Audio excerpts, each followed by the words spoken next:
in and not wait, because 9 times out of 10 we're live, and so we'll just go straight in with it. Let's go for it. Let's do it. Welcome, everybody. Welcome to VUX World. There we are. We are live. That's fantastic. It's always nice to have a little bit of confirmation there. How's things, Dustin? Going okay. How do you like my lighting behind me? That was my big weekend project. I bought too many Hue lights, and I was like, I need something to do with it. And I was like, bookshelf. I think it's good. I think it looks pretty snazzy. I've been trying to get a couple of those myself, but I missed out on Prime Day. So instead, I'm left with my lamp and my pumpkin. I noticed you didn't comment on my pumpkin last week, Dustin. Oh, no, I didn't. It is a good-looking pumpkin, though. My Prime Day, I don't know if I mentioned this already, my Prime Day was 800 diapers. Literally 800 diapers, which scares me a little bit because all the parents I know go, oh, so you bought 2 weeks worth of diapers. Yeah, that's pretty much what it is. You're going to find that out very soon. Yeah, you will fly through those diapers. And you won't be able to sleep for them. You'll just be sleeping on them, probably. Hopefully not in them, but on them. So welcome everybody tuning in. We've got a fantastic podcast lined up today. And before we do kick off, I would like to give a shout out to the Conversation Design Institute, who are sponsoring the podcast today and for the foreseeable. If you are looking to become a conversation designer, if you are a conversation designer already, looking to kind of keep up to date with the latest insights, the latest best practice, or you're just trying to get into it, you want a place to start, that's one of the top questions that I tend to get. Not top questions, but it's a common question I get asked all the time is, where do you go to learn about this stuff? And aside from the VUX World podcast, the Conversation Design Institute is a good place to go. It's an online destination. It's got a number of different courses that add into it all the time. And if you are interested in learning how to be a conversation designer, you should check them out. If you're listening on the podcast or on YouTube, the links will all be in the show notes, and you can save 25% if you do want to join. So shout out to the Conversation Design Institute, Dustin, for helping everyone become conversation designers. Yeah, and if you learn how to design conversations, maybe you can use that tool to build for this platform that we're talking about today, huh? Maybe you can. And we'll learn a hell of a lot more about that with Mike Zagorsek. Welcome to the podcast. Thank you for having me. It's great to be here. It is a pleasure to have you along. So you are the VP of Product Marketing at SoundHound. Is that the correct title? That is correct. Yes, I am. Wicked. Dustin, what excites you most about SoundHound?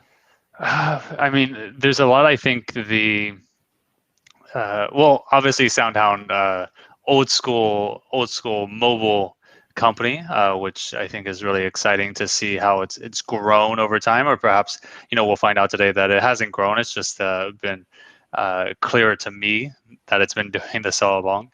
But also, I think really exciting that this gives flexibility and power to people that may seem out of reach to everyone, but your Amazon, your Google, your Apple. What about you, Kane? I love everything SoundHound are doing, and I've seen all of the demo. I honestly haven't actually used SoundHound, Mike, before. So I don't know whether you can manage to get some kind of demo over this side, but I haven't actually used it. But seen a lot of the videos, read a hell of a lot about it, and really like the way that it's positioned.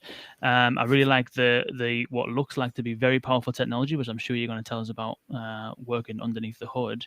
And I like the fact that it is an independent voice assistant platform that is probably, certainly within a community, has the same amount of awareness, I would say, as Google and Alexa, and seems to be delivering on capabilities that in some cases is probably better than. So I wonder whether this is probably a good time, Mike, for you to give an introduction to yourself, tell us a little bit about who you are, what you do, and then after that, maybe you can give us a bit of an overview about SoundHound and tell us a little bit about what SoundHound does.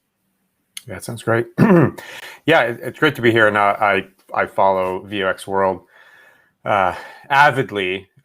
Kane, I don't have a dog, but I feel like when your videos pop up on LinkedIn, I feel like I'm right there with you, walking through the English suburbs, if as it were. The mean streets of Tunbridge Wells, I think it's called.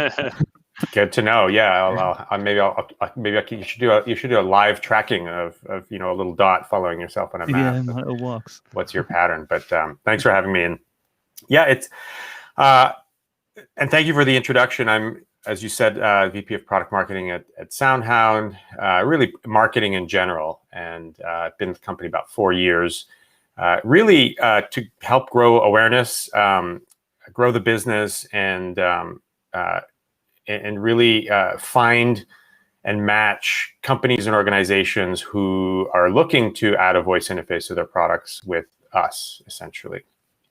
We and as you, Dustin, as you pointed out, we do have a long history. We started in 2005. And the first 10 years of the company's life was really known for being this music recognition app. And that was strategic for a number of reasons. One is that it's in the realm of audio detection, but it really allowed our co-founders, who were Stanford PhD students with a vision for voice, really gave them the 10 years that they needed to develop this independent voice platform, Houndify. So in 2015, almost 10 years to the day of the founding, they revealed our platform, which we called Houndify, and then thus brought us to conversations like this today. So was that the plan all along, or was it something where over time you saw, hey, this is a growth opportunity, we need to be in there?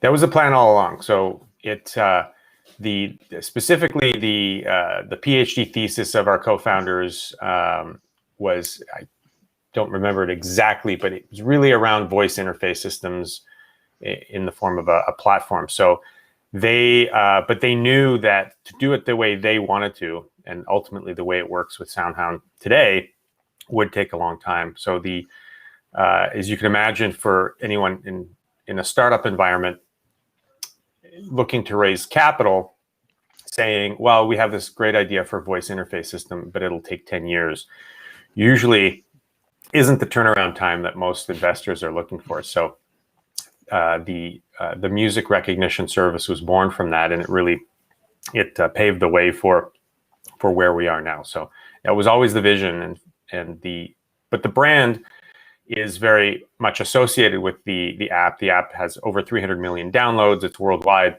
So keeping the company name the same as the app is a great way for people to get that instant recognition. And then this is the marketing side of me. You say, oh, well, it's great that you love the music app. Let's tell you about what we're doing now. Versus if we completely rebranded and changed our name, we'd really be erasing 10 years of awareness and momentum. Interesting. I come across, this was a long time ago actually, and I can't remember who it was that was talking about it, but it was probably maybe even 2 years ago. It might have been on another podcast like VoicePod or something like that. But it was all about how there is the company has managed to get some tremendous benefit from, first of all, actually trying to recognize audio. And I'm wondering whether this is part of your bag or not, in terms of like maybe what benefits has the company had that's maybe unique to SoundHound, given that Google, Nuance, Amazon, IBM, they all haven't come from an area of trying to identify other types of audio. They've just kind of tried to specialize in speech. Is there anything specifically that you're aware of that may have kind of given SoundHound a little bit of an added edge through being able to recognize music? There's definitely a correlation there. In fact, in addition to the music recognition, one of the features that a subset of SoundHound users love is what we call our sing hum recognition. And so we were the pioneers of that, where if you had a tune in your head and you sang it into, you tapped the button, you sang it, there would match a database of songs. And the way that worked was it was crowdsourced, so people would sing the song and upload it. We would leverage that information, and that way, if you sang it, even if it was not sung particularly well, it would match up. And so the combination of music recognition, but also being a pioneer in this singing and humming, you're getting a feel for how do you deconstruct audio and then match it to patterns such that you can provide the right amount of response. So there's definitely differences. It would be wrong for me to say that everything we took in music recognition we were able to parlay into the voice, but there certainly is a healthy overlap, which we took advantage of. And you alluded to it earlier with the waiting 10 years and with Houndify. What is Houndify? What is it that SoundHound is offering now in addition to the music recognition? Yeah, great segue. It's Houndify is the name of our voice AI platform. It's a platform and a product, so users can create a free account on Houndify.com. They log in, and it's a developer environment, and you immediately get access to a voice interface product. You can enter commands, program responses. We also have what we refer to as domains. So we have a few hundred domains, and they work. If you zoom out, they work similar to something like an Alexa skill or Google Action. The difference is that you enable the ones that you want for your product. So if you're voice enabling an app or a IoT product, and you decide you want it to be able to handle things like weather, stocks, sports scores, through Houndify you can enable that. And the nice thing is there's no pressure on the user to then take any action. So if you then ask the product, you say, what's the score last weekend for the football game, it'll just answer because it's been enabled. So giving developers that control, they get our voice recognition, our NLU responses, access to the domains, and now we've prioritized working with partners. So if you are using the Mercedes MBUX cloud-based experience, Hyundai, Honda, so we have automotive, which we can talk about, but also we have a partnership with Deutsche Telekom, powering some of their products in the IoT space. In the US, we have our music partner Pandora, and also Snapchat. So it's a great tool to show the power of what you can do when you have control, but it's also something we've been able to really invest with partners to elevate what they're doing in a way that's highly visible. So, is this a right way of thinking about it? So Houndify has speech recognition, an NLU, the ability for brands, developers, whoever, to create experiences, exchanges, conversations, and also, as well as the conversation and the kind of thing that you're creating, let's use that Deutsche Telekom example. Maybe that's like an ability to turn on and off IoT devices, or maybe it's an IVR thing or whatever it might be. But you can also have that assistant ask it questions that are outside of the domain of what you've built for, because you can call upon the domains that SoundHound has available. Is that the end-to-end kind of pipeline, if you like, or overview of the different bits that go into it? Yeah, that's a great way to characterize it. There's when you think about why you would want to add voice to a product, it's really, there's a lot of ways to break it down, but one is to extend the value of that product through a voice interface. So if you have an IoT product or an app, or you're in a car, the ability to control the product and do things that you would normally expect that product to do through voice is empowering. It's faster, it's more convenient. You don't have to look for the interface. So we have partners who really focus on that product command and control. The other is to add new value beyond simply command and control, and that's really leveraging domains that are beyond the product itself. So then that way you can start answering general knowledge and questions, and potentially even adding services dedicated to your product that you couldn't before without a voice interface. And that's something that we're really excited to see. So think of it as a product extension and then value creation above and beyond that. Offering things outside of your service that you wouldn't have been able to offer before. What do you mean by that? So if we haven't seen this yet, but imagine you have an appliance, a home appliance that is voice enabled, so it becomes a smart appliance. You could maybe, if it's a coffee maker or a washing machine, you can say, well, you can start, stop, you can control it.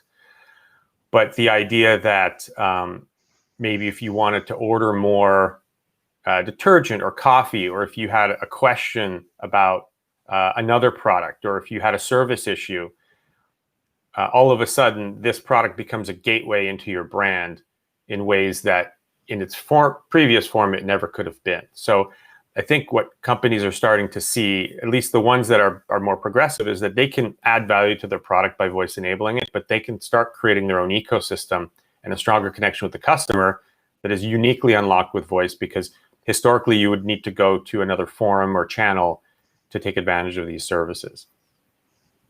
You've got that's kind of touching on, I think we'll get into some of that when it comes to Mercedes. I think one of the unique things that Mercedes have been able, or on the verge of being able to do, is to have them in a position where they're almost taking like an Alexa kind of role in the vehicle, essentially, in that Alexa being a conduit between a user and a service. And the Mercedes assistant is almost kind of at that point where it can potentially have that intermediary role between the user and not just the Mercedes assistant and doing the things that it needs to do for Mercedes purposes, but also anything else that a user might need on their commute or on their drive or whatever. And we'll kind of delve into that shortly in terms of, you know, what that's doing for brands, and, you know, and the potential for voice AI to kind of disrupt those relationships or industries and stuff. But before we move on to that, I'll be keen to try and help the users, or rather the listeners of the podcast, try and get a picture in their mind about the role that SoundHound plays within that. Mhm. So, for example, you've got Alexa and Google Assistant, and if you want to have a skill or an action, you can go to either Dialogflow or the Alexa Skills Kit, and you can create your conversations in there and you can deploy them. You're part of that ecosystem, part of that service, but it's a way of you basically being able to build an app, so to speak. Sounds as though SoundHound or Houndify offers something similar to that. Only one of the differences being is that rather than putting it onto Alexa and Amazon control where that's distributed, you can potentially control where you distribute that. Is that an accurate? How is that? First of all, is that accurate? And how do you differentiate SoundHound from Alexa, Google Assistant, and even from some of the tools like Cognigy or Boost.ai or those kind of tools out there? How do you differentiate SoundHound in all of that space? Yeah, it's Alexa or Google are third-party services that are voice enabled. So and they're incredibly valuable. So if you have a voice enabled product and you want to make it useful to users, you could add Alexa to it, certainly. What we do is we provide a very similar capability that extends the brand of the company itself. So one of the questions that companies need to ask themselves is, do I want a third party to essentially take control of my product experience? And the risk is that the product itself, whether it's an IoT product or if it's an app or a car, it becomes subsumed in it. And what we espouse is that you should have a branded voice experience. And that's what we provide. So we provide a custom wake word so that when you say something like, hello, Hyundai, you've now set the expectation of the user that you are interacting with the product and the company. And then when it answers the question, you're getting the answer from the product and the company itself. So it's really about strengthening the customer's relationship with the brand itself. We also feel it's completely acceptable to have multiple assistants in one environment. So if you want to have Alexa and Google live alongside it, that's perfectly fine. The user gets the choice. But what you're not doing is handing over the keys to your brand to a third party. You're maintaining that connection. And the last thing is, with our platform, you get to see and keep all the data, user data, whereas with Alexa and Google, you don't. So there's a loss of brand control, a loss of data control that we think has pretty significant trade-offs, and a lot of the brands are seeing, which is why they're attracted to the type of thing we offer. So Kane mentioned skills and actions, but it sounds like you're really actually competing against Alexa for device makers and an assistant embedded inside devices. Yeah, I think, we don't like to think of it as competition, because you can have both. They can coexist. Really, I would say most of what we're competing against is companies' relative prioritization of adding voice to their products. I think it's on everybody's radar, but where they rank it as a priority I think really varies, because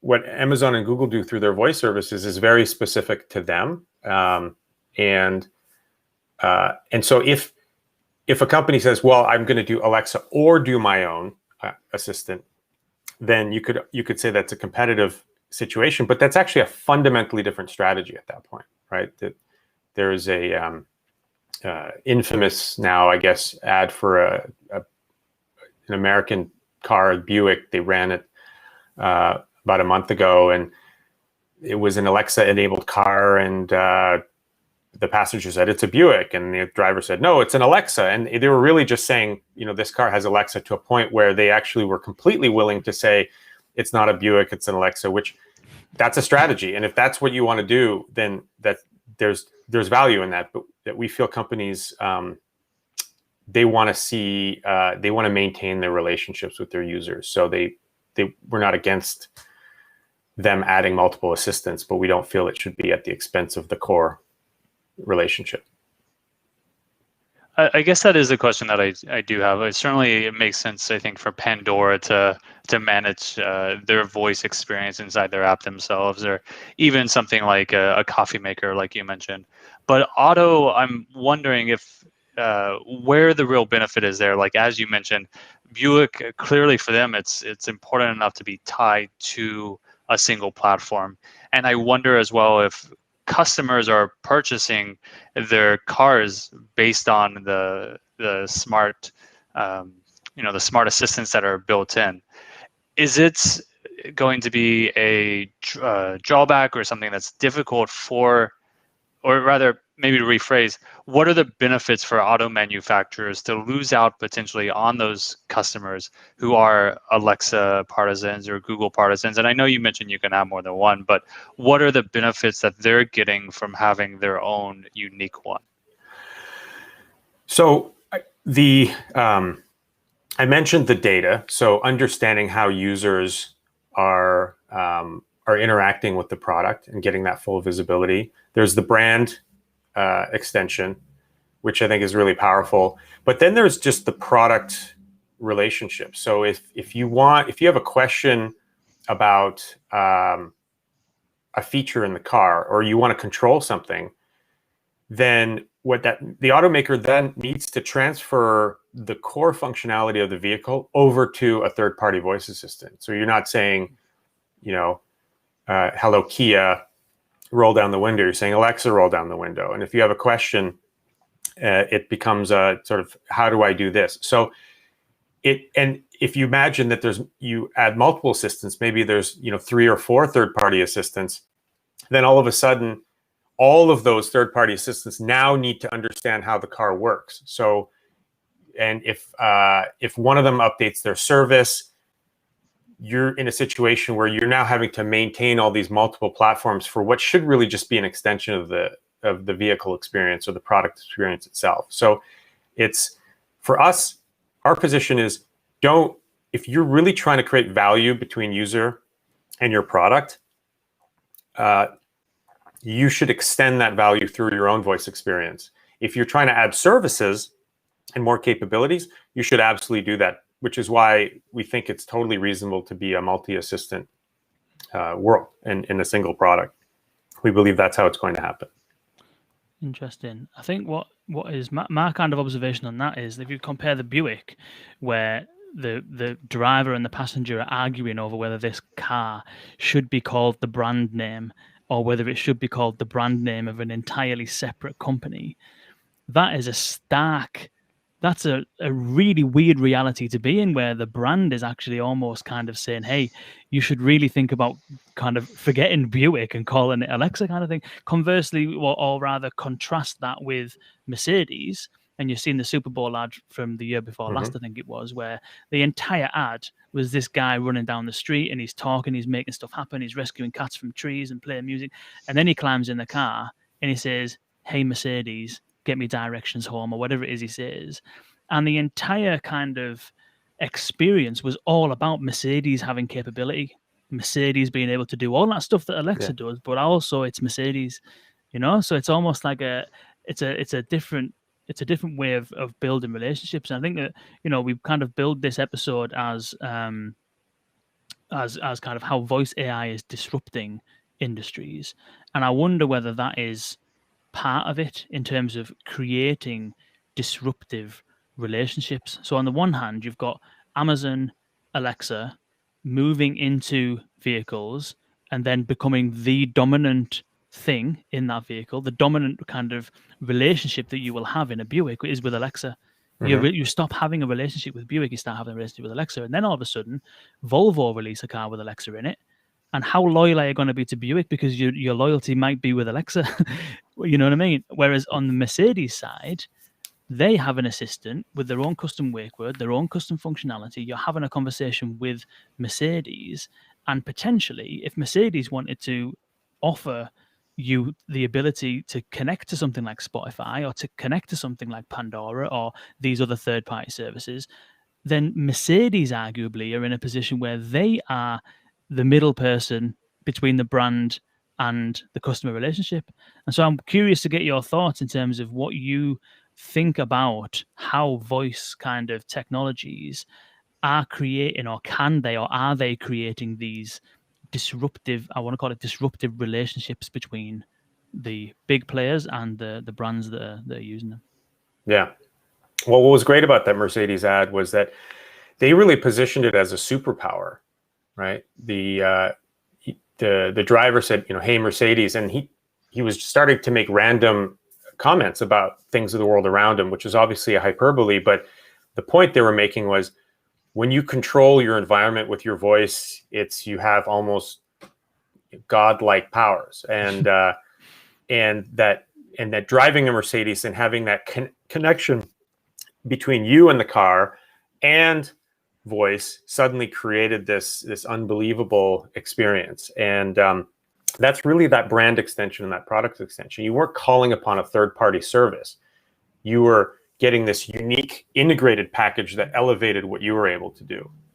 And that resonated really well. And it was really exciting to see how invested Mercedes has been, and they've taken a leadership position from an awareness standpoint. But other automakers are on board. So we partner with Hyundai and Kia and Honda. We have a relationship with PSA. So it's, you know, France is Peugeot, Citroën, and their portfolio. So we're really seeing the automakers come on board. To answer the question about disruption, it's interesting because when I think about disruption, I think about something replacing something else, meaning that we used to use one thing, something new came along, and now we're using that, right? So in the music industry, it was very common. We had, you know, records, and then went to CDs, and then now it's all just streaming, right? Because people are always seeking a better way to get things done. And, you know, voice on its own, voice typically needs a vehicle, or not literally, but a vessel or a channel in order to deliver its value. Because at its core, it's just an interface. So you could argue that the touchscreen didn't disrupt the mobile phone, the traditional mobile phone industry. It was how Apple integrated the touchscreen into everything else that they did. So it needed a vehicle to be disruptive. You know, before smart speakers came around, there was a lot of Bluetooth speakers, right? So you would connect it to your phone, you'd play music, it would stream to the speaker. But that was actually pretty inconvenient because you didn't know where your phone was. You had to unlock it, finding a song, finding the app. So the rise of smart speakers in the home, I think you can attribute entirely to music, because the convenience of simply using your voice to control your music streaming service was far superior than hunting for your phone. And so it disrupted the relationship of the phone as an interface to the speaker.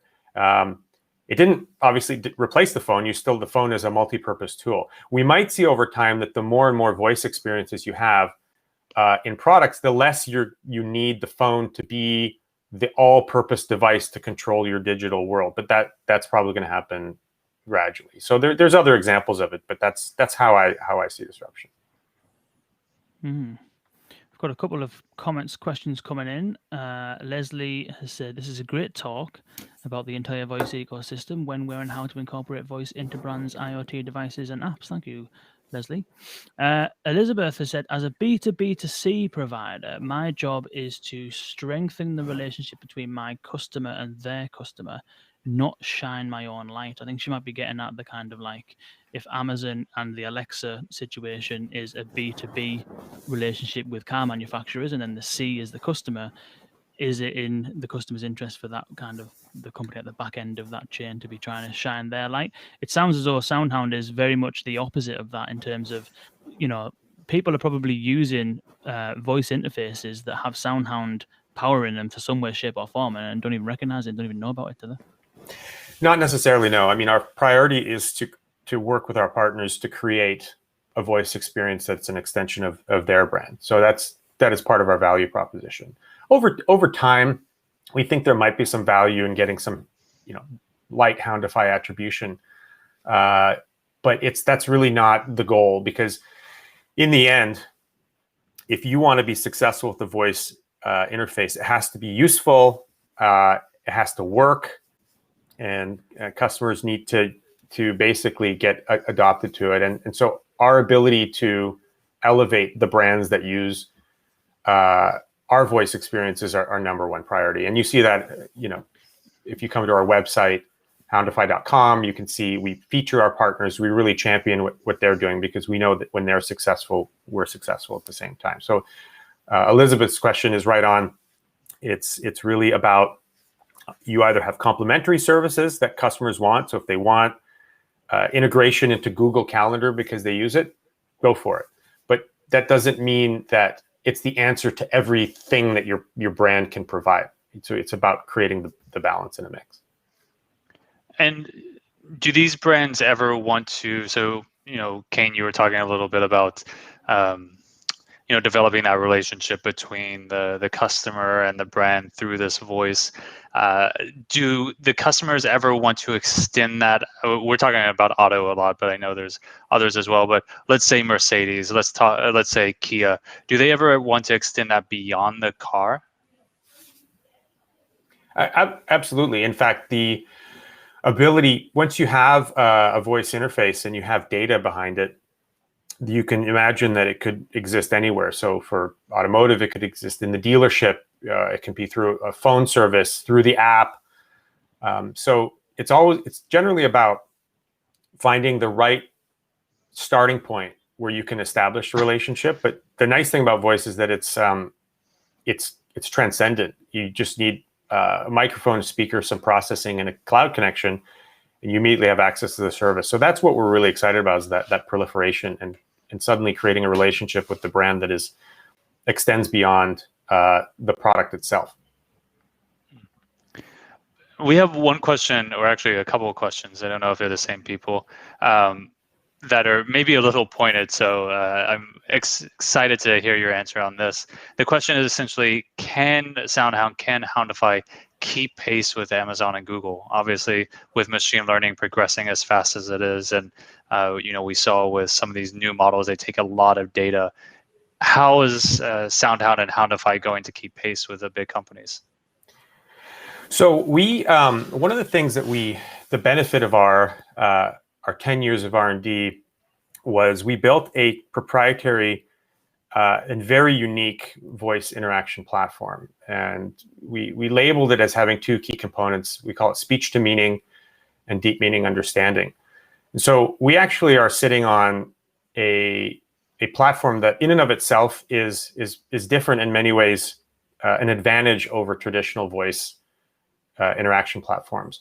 And what that means is that most all voice assistants have a two-step process, meaning you make your query, and then it deciphers it using NL, natural language understanding, and then it provides the result. And our founders knew that for a voice system to really work, it has to work how people think. So we're actually processing the speech in real time and determining the context of what you're saying that allows us to deconstruct and reconstruct it in ways that traditional speech recognition and NLU systems can't. So what the benefit is that people are already getting in many ways a superior solution. And then the question then becomes, do you have the products and services? I could do a quick demonstration. I think would probably help drive the point. So we have in the US, we have an app. It's called Hound. It's a voice assistant experience available through an app. So if you're in the US, you can download Hound and try it out yourself. Outside the US, we're still in the process of rolling it out. But it's handling complex statements is one of the hallmarks of our platform because of the way it's constructed, and traditional NLU systems can't. So I can, and it ends up being fast and accurate. So I'm going to try and hold it up next to my microphone here. But I could say something like, you know, what time is it in Beijing? It is 1:38 a.m. the next day in Beijing. So that's pretty straightforward. But then if I wanted to do something a little more complex, I could say, what time is it in Beijing when it's 4 p.m. here? It is 7 a.m. the next day in Beijing when it is 4 p.m. here. So then in terms of handling complex and compound statements, I could say something like, what time is it in London, Beijing, Tokyo, and Toronto when it's 4:30 p.m. here? It is 12:30 a.m. the next day in London, and 7:30 a.m. the next day in Beijing, and 8:30 a.m. the next day in Tokyo, and 7:30 p.m. in Toronto, when it is 4:30 p.m. here.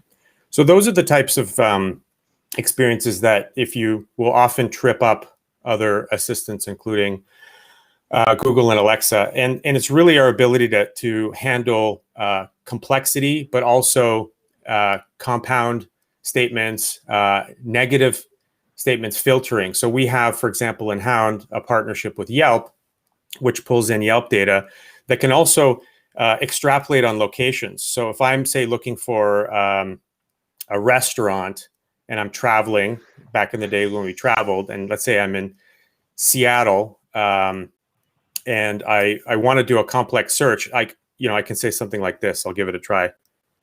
Show me restaurants within a half mile of the Space Needle, except Italian and Chinese, open past 10 p.m. and have outdoor seating and have 4 stars. Here are several restaurants with 4 stars within 0.5 miles of Space Needle that are open after 10 p.m. that have outdoor seating, excluding Italian restaurants or Chinese restaurants.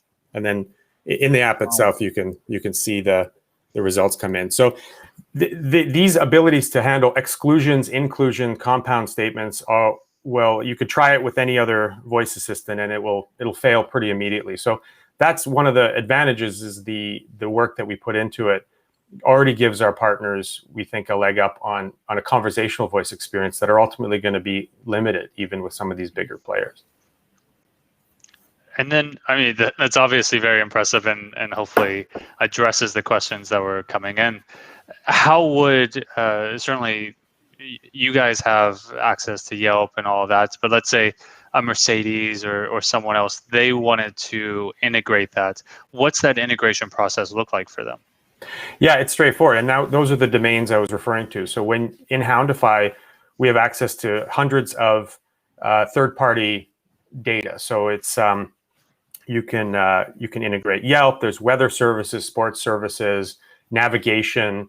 So the benefit is we have the full stack. We have the core technology, the speech to meaning and deep meaning understanding. But when you light up these domains, the domains themselves leverage the core deep meaning understanding technology, meaning that you instantly get the ability to ask and answer these complex questions. So that's part of what actually has helped us attract a lot of companies, especially automakers, because they realize they don't have to go and build these data relationships because it comes with the platform. Can we create our own domain? Let's say Kane and I wanted to build our own, our own experience for VUX World. Could we create our own domain that's going to be as powerful as that, so that someone can say, who's the VUX World co-host that doesn't live in the UK, but whose name starts with a K, etc.?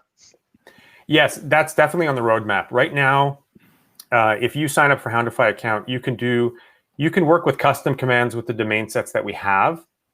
However, in the future, in the not too distant future, you'll be able to do exactly that. Right now we prioritize getting our voice assistant in with a lot of these high profile partners to really elevate and gain exposure. And the next logical progression is to do exactly that, so that you could create a VUX World domain, upload that into Houndify, and then it becomes available to anybody who chooses to adopt it. So that's it's very much on the roadmap, and that really completes the picture for what the platform needs to be. Interesting. We're getting some nice. The comments have lit up all of a sudden. It took a while, but they've started to fire up now. We're getting a lot of people in here. Shout out to Heidi Culbertson. Janice Mandel is in here as well. Cindy on YouTube said, "Wow, that is great." I'm assuming she's referring to that demo, because I was nearly blown off the back of my chair when I heard that. Those are the kind of things that I've seen. I think I've seen Katie demonstrate some of those kind of things before in the past, and always had a sneaking suspicion that it was sort of like staged and there's just the audio file played in the background. But now that I've seen it in the flesh, then yeah, that's impressive. When it comes to integrating this into other products, services, and Heidi, we'll get to your question in a minute. I know there's been a few other questions as well. We'll try and get to those when we can. When it comes to integrating, essentially, what is a custom assistant for brands? You know, you mentioned a coffee maker earlier on. They might have something running on a coffee machine. You know, we mentioned car manufacturers that have something running in vehicles. What is, and this is whose question is this? Sam Sethi's question. Shout out to Sam Sethi and the Sam Talks Tech podcast. I'm not sure if you've published our interview that we did a while back, Sam. I hope you're not trying to get away without publishing that one. But he said, how can either Mercedes or another brand similar who's putting SoundHound into their product, how does the brand itself keep pace? I think that might be a question we've already answered. How does it keep pace with software companies? I think we've had a similar question. Yeah, I think we've addressed that one. Yeah, we have. Okay, well, we'll move on to Heidi's question, which is Pandora. We've mentioned about voice enabling products, haven't yet mentioned too much about voice enabling software. So can you explain a little bit about, I don't know to what extent you can talk about Pandora, but can you explain a little bit about what that might look like and how SoundHound enables brands to voice enable software as opposed to hardware? Yeah, it's always a relationship. The benefit of mobile apps is they all live within hardware that's already very voice ready. And so there's a microphone, there's a speaker, there's processing ability. So invariably, we'll have some software relationship. It's just a question of whether or not the software has its own visual interface. So if it's a smart speaker or just a device with no screen, the software is somewhat invisible. If it's an app, then you have this multimodal experience, and that's really important. And apps really are showcase for that. So with Pandora, they introduced this feature as voice mode, and it solves a very distinct problem, which is if you have hundreds of, and Pandora is primarily US. So if you have viewers I imagine you have many in the UK and Europe and all over the world. For those not familiar with Pandora, it's a streaming service. It's very big in the US and a few other countries. Music search is a challenging problem, and music discovery. So they wanted to create a voice experience that empowered their users, but also gave them the data, because Pandora lives in multiple environments. There's Alexa, Google, browsers, cars, you name it. So what we did for them is we created a wake word, and that's a really important distinction. And then you can play music much more directly and efficiently. So I have the Pandora app open here, and I can say something like, "Hey Pandora, play my thumbprint radio." Now playing your thumbprint radio station. And then it starts from there. And you can during the song is playing, you can say, You can say the wake word, say thumbs up, thumbs down. So it really gives you that hand-free music experience. But it unlocks new value. So this is a perfect case of where that's convenient. I don't have to tap something, but I can say, it can do mood-based things, which is a really hard way to do that in an interface. I could say something like, "Hey Pandora." Let me just load it up here again. And, "Hey Pandora, play some music for chilling." And then basically what happens is it'll just give you the mood experience, and then we go from there. So we have a demo video. If you go to houndify.com and then you click on our gallery, you can actually see how it works there. So the other advantage is one of the things that they're actually experimenting now with in an early beta is voice advertising. So they're an ad-based service. If you're not paying for the streaming service, they're streaming ads, and now they're actually introducing the idea of a voice ad. So you basically get the ad and you can actually interact with it. And they've seen some pretty high and interesting engagement with some of that moving forward. So it's more on that story, but you can see that they have a broader agenda for voice that extends outside of the product experience itself and actually is adding value and revenue and monetization. Yeah. I think we have a few more questions before the end of the hour, but I do think, Kane, we need to call out Heidi Culbertson. It feels like every time she's in the comments section, they just explode. I think, Heidi, you're our hype woman, so just keep coming back week after week, please. Certainly an interesting topic as well, but I think Heidi's helping out. Yes, and shout out to Heidi, who's a real voice pioneer, ambassador, collaborator. So to me, it's seeing familiar names is really what makes the community strong. So always so many familiar names, and shout out to Heidi as well.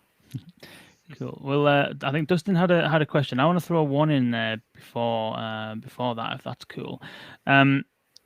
We mentioned disruption. We mentioned, I think you've touched on how voice technology itself is actually disrupting the way that we use technology in the first place. I mean, I've used the example a number of times of how, if you think about Google search, and when Google search first came about, that basically trained people on how to use search. And so whenever you visit any website in the world, it doesn't matter how much budget was behind the website, you expect the search to work because you've been trained on Google. Same kind of thing when it comes to like online checkouts. When you buy something online, you just expect it to work. You expect it to be trusted. You expect it to be fast, because Amazon have kind of shaped your expectation now of what online shopping should be like.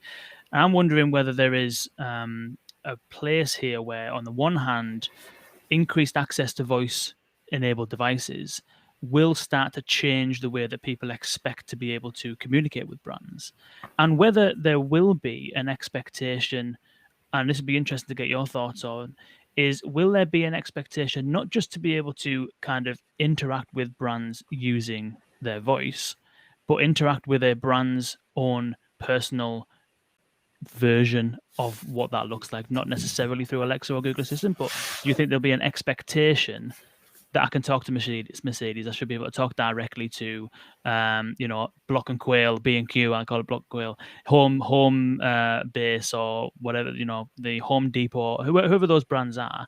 Do you think we will get to that point where people have an expectation that they will be able to speak directly to a brand's voice assistant? Absolutely. Yeah. We believe that every time we envision what a world looks like, we can't envision it without a voice-based connection to the brand itself. And you can have if you think of a retail environment, your brand ambassadors are your employees. When you pick up the phone and you ask a question, the brand is reflected in that. And it's the same way when you open an app or you are navigating the store. So your brand extension has to be consistent across the board, and the voice experience, whether it's a person or an AI-powered experience, has to be consistent. And that's where the value of the brand really pays attention or factors in. So, for example, Mercedes in many ways is a premium brand. Pandora really knows music, right? These are the attributes you attach to the brand. So if I said to Mercedes, like, what are some good restaurants around here? over time, you would expect the result to come back to be some factor of the fact that you ask this one voice assistant versus another. And there's an element of personalization in there, which is it'll get to know what you like. But I sort of equate it to almost going to a hotel concierge and saying, when you approach a concierge, you say, hey, I want to go out and eat. What's good around here, right? And you tend to ask these open-ended questions that are more need-based and intent-based. Whereas when you use a tool, you tend to search and filter, and you're trying to figure out and decipher the tool. So right now, a lot of people are using voice as an extension of a tool experience. And we feel because we have that conversational capability, the speech to meaning, the deep ability to handle some of these complex questions, people will evolve to start asking more need-based questions like, I'm in the mood for something that is, relaxing, that sort of thing. And snap. Yeah, right. Exactly. So you need a platform that can extend into those types of queries and relationships. And that's just an evolution in education. Nice. Karen's doing an electric job here of getting to the comments that we're not managing to get around to. Thank you, Karen. This is what we should advise: is everyone who comes on to the show should bring somebody from their team who can kind of help on the comment side of things. So thank you, Karen. One of the things that we spoke about previously that is interesting, that's kind of been, I'm pretty sure it was actually an article published a couple of weeks back about it, is this concept of, this isn't the concept of the article, I'll get to that in a moment, but this concept of voice technologies having the potential to allow brands to do things that they wouldn't previously have thought about doing. Or being able to do, in fact, like the Mercedes example. I know we keep coming back to it, but it's a really good example of how Mercedes and the other car brands, auto brands that you mentioned, have got themselves in a position where they're able to generate conversations with customers, build relationships with customers over time. And anyone who knows anything about kind of marketing, branding, you know that it is all about long-term relationship building, lifetime value. That's the reason why McDonald's sponsor kids football tournaments, because they don't want kids to buy Happy Meals today. They want them to still go to McDonald's for food when they're 55, 60 and above. And so it's this long-term kind of play. And it's very difficult for us to think in really long-term time periods when you think about what will it do for Mercedes brand loyalty when people know what it's like to have a personal relationship with Mercedes in 15 years' time. And so voice technologies have managed to get itself into a position where it is allowing the opportunity for brands to do things that they wouldn't have previously thought was possible. And one of those things is the example that of this article I was talking about, which is MasterCard launching a kind of a drive-through platform. And they're using SoundHound in some way, shape, or form as well. Is that right? That's right, yeah. So tell us a little bit about what that is. Because when I first read it and when you first told us about it, I was like, MasterCard, drive-through platform, what is all this about? But tell us a bit about it and tell us a bit about what SoundHound are doing with it. Sure, yeah. So I think a lot of payment companies in particular are really looking at the ecosystem and how they can add value above and beyond simply the transaction. And progressive ones like MasterCard are putting a lot behind innovation and saying, how can we be not just the point of transaction, how can we create a point of sale experience that brings it all together? So real credit to them. And they for people who aren't familiar, they created a drive-through experience. Again, many countries have drive-through, but no one does it like in the United States. And the demands of making voice ordering from the car into the restaurant can be really complex. So they incorporated Houndify, our platform, into ordering. So you drive up, and it's a digital interface. You start speaking, and you make your order using voice the same way you would using a person, which our platform is perfect for. But they've wrapped it in an entire experience. So we provide the voice experience. They are doing the interface. They're tying it into the payment system. So it's a good example of a partnership. They're also doing great things. That they even have a partnership with a company that if you've registered your license plate, it'll read the license plate and already recognize the car as having personal information. So it's a perfect example of how voice is powerful And it's often the thing that you have to make these shifts into new disruptive experiences, but it needs to work in concert with other features and capabilities. So the product maker or the product integrator has to really think holistically about the role of voice alongside these other things, and then they create the disruption and it becomes repeatable. And then you can take that same voice ordering experience and you can put it in an app or you can put it over the phone.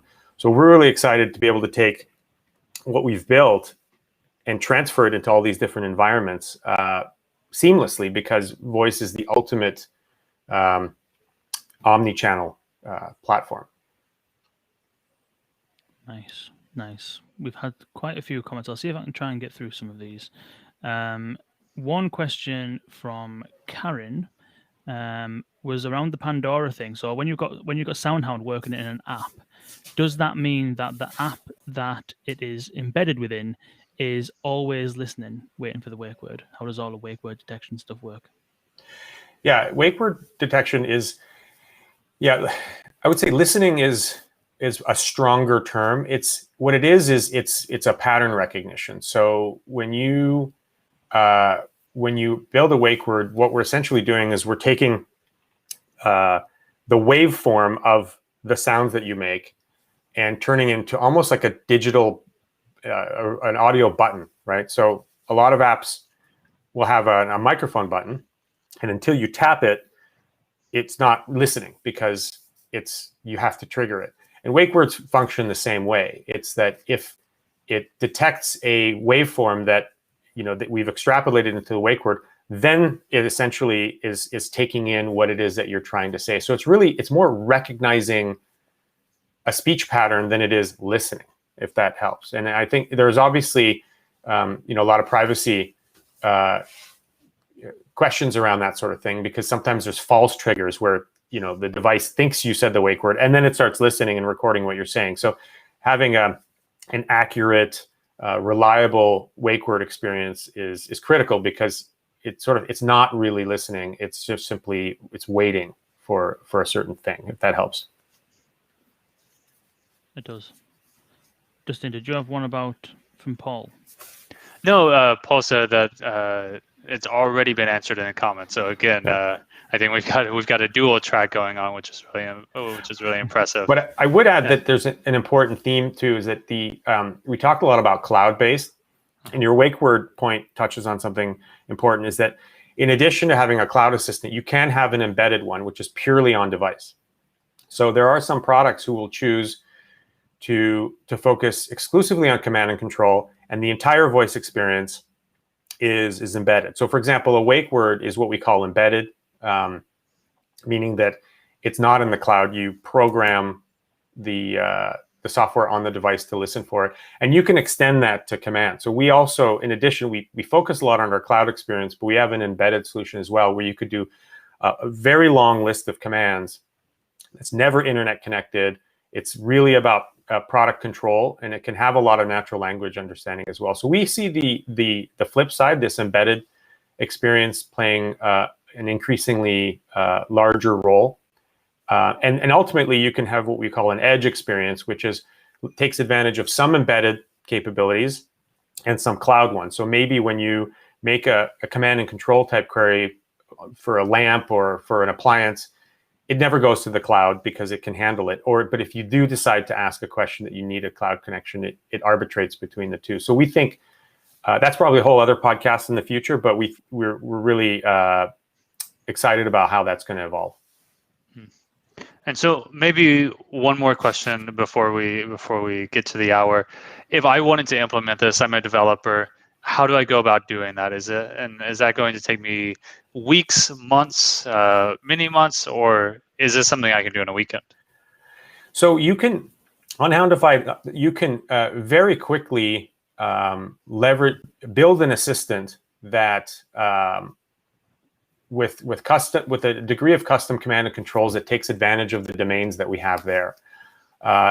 The default wake word that we offer is OK Hound. So that I used the button when I did a Hound, but I could have also said OK Hound. If you want a custom wake word, that's something that we currently partner with you to build.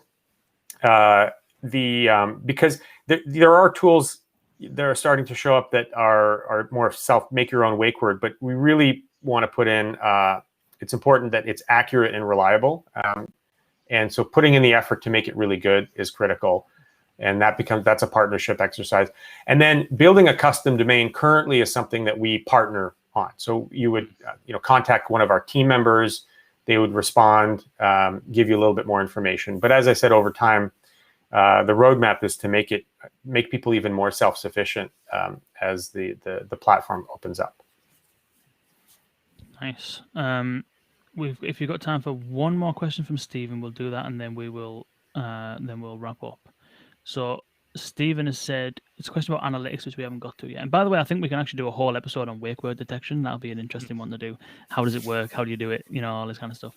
But Stephen Reinhardt has mentioned a question which I think it's worth touching on because we haven't touched on it yet, which is around analytics. Mm-hmm. So one, are your clients asking for analytics? And two, what kind of analytics do they get? And then three, how do they use that to improve whatever they've done? It's a great question. And that's one of it speaks to the benefit of using an independent platform versus a third party. Like I said, like Alexa and Google, is that we empower our partners with the data, meaning that you can see the volume of queries at any given time. You can see how many domains are being requested, whether it's your own, say, product custom domain or a third-party domain like weather or restaurant search.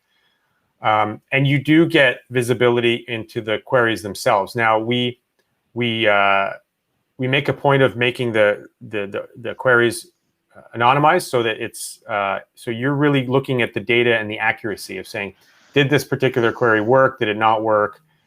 Because it's really more about improving the platform, and so having visibility into the volume, frequency, the patterns, and the error rate becomes available so that the developer can continually improve on that front. So we make it as transparent as we can within the boundaries of what's appropriate. Cool. Well, this has been immense. I think that we've covered a lot of ground, and one bit of ground that I'm glad that we have covered, and it's thanks to everyone in the comments, by the way, for asking these kind of questions, is that before we started, because I've never used SoundHound before, it's my knowledge of SoundHound and hadn't had the capacity to go in there and play around and stuff like that. So my knowledge of SoundHound has been all about having conversations with people, reading stuff, seeing articles and stuff like that. And so I think what's been valuable, certainly from my perspective on this conversation, has been just being able to delve right into the ins and outs of it. Like, what does it actually do? Because you see it, if you're in the voice community, you'll see it absolutely everywhere, but very rarely, I think, do people fully understand the whole capabilities of the solution, as well as the opportunities it unlocks, as well as we mentioned, some of these kind of disruptive opportunities that it encourages as well. So it's been absolutely wicked. Dustin, any final thoughts? Absolutely. I mean, if you want to see, we recently upgraded our website, houndify.com. So we encourage people to check it out. There are plenty of videos. There's a great video on speech to meaning, which explains how it works. We have partner profiles. So right now it's in a section called Powered by Houndify. You can see the list of partners we work with. And we have a very deep and robust blog where we're constantly sharing the latest and greatest. So you can go and check it out. It's voices.soundhound.com. That's our blog. And we have plenty of videos on there. Like I said, you can see a Pandora demo video. You see partner profile videos. So we're definitely developing for those people who aren't in a Mercedes or don't have access to the Pandora app, can come to the website and see how it works and what it actually does. So encourage people to check that out and of course, and sign up for the subscription, sign up for Houndify account, and we'll keep each other informed from there. Nice. Dustin, final thoughts? Yeah, no, I think this was great. I think we'll have to have you on for another one, but I think you'll have to send us a Mercedes ahead of time so we can test it out. Yeah, everybody gets a car, right? This is my Oprah moment. That's it. That's wicked. Where can people, well, I will give a shout out to the blog, actually. I've featured on that blog a couple of times, if I do say so myself. It is very good, and not because I'm in there, it's because it's genuinely, like, it's not just a blog. It's not like a page with text on it. they are, some of them are like properly well designed, almost like microsites in their own right. It's an experience just actually going through some of the content itself. So definitely check that out. But yourself, Mike, where can people kind of follow you online, reach out to you, and follow a little bit about what your thoughts are and the things that you're up to? Yeah, I mean, I try and stay pretty active on Twitter with my handle there. It's Mizago, Mizago. And LinkedIn, great platform. We get great engagement from the community on LinkedIn as well. So you can absolutely connect with me there. Any follow-up questions through LinkedIn messaging or even direct tweets is fantastic. Like I said, to me, there's the technology in the business, but it's really the community that gives me energy. We talk about all the time at SoundHound, our team, our ability to connect like this. It really feels like something 10 years from now we'll look back on and say, gosh, you remember when we could just jump on a podcast and we all knew each other, and now it got so big. And so it's sometimes important to embrace the moment, knowing that it's going to evolve beyond that. And conversations like this just bring it all home. So I and our entire team is very grateful to have the opportunity to participate and be active in this forum. Well, it's been a pleasure having you on. I wasn't being rude there. I was checking my calendar to find out what next week's podcast is about. And for some administrative error, and we'll have to get to the bottom of this, Dustin, because I don't know what we've done, but it doesn't look like we've got one booked in next week. So maybe we'll have to do some kind of ad hoc Thursday night next week. Yeah, although my wife might say that she hopes you're on your own next week. That is true. That is absolutely true. Yes. Yeah, So, my wife is 40 plus weeks pregnant, so yeah, so she's definitely hoping that Kane's doing a podcast by himself next week. Or maybe she'll be happy he's taking a week off because it's no pressure. But yeah. I'll be sitting here talking to myself. Don't worry. Dustin, if this is probably the last one that we'll hear from you for a little while, given that you are going on paternity leave. So massive congratulations. Thank you. Your life is going to be changed. Your likewise, world yeah. is going to be rocked. Yeah. In a good way. In a good way, you know. Absolutely. Yeah, congratulations. And yeah, it was pre-live, but we have to keep us posted on your diaper count and see how quickly we get through that 800. Yeah. That's true. Wicked. This has been fantastic. Mike, it's been an absolute pleasure. Thank you so much for doing it. Dustin, best of luck. Get yourself to bed now and get plenty of sleep over the next couple of days. And thank you everyone for tuning in. This has been, it's been impossible to follow. The comments have just been absolutely non-stop. And I think that, it's been a really active discussion. It's been really entertaining, really enlightening. And so thank you all for tuning in, and thank you all for commenting and sending your questions. And if I am here talking to myself next week, maybe you can join me. If not, we might be here the week after. So yeah, thanks very much, and we'll see you again very soon. Thank you. Thanks everyone.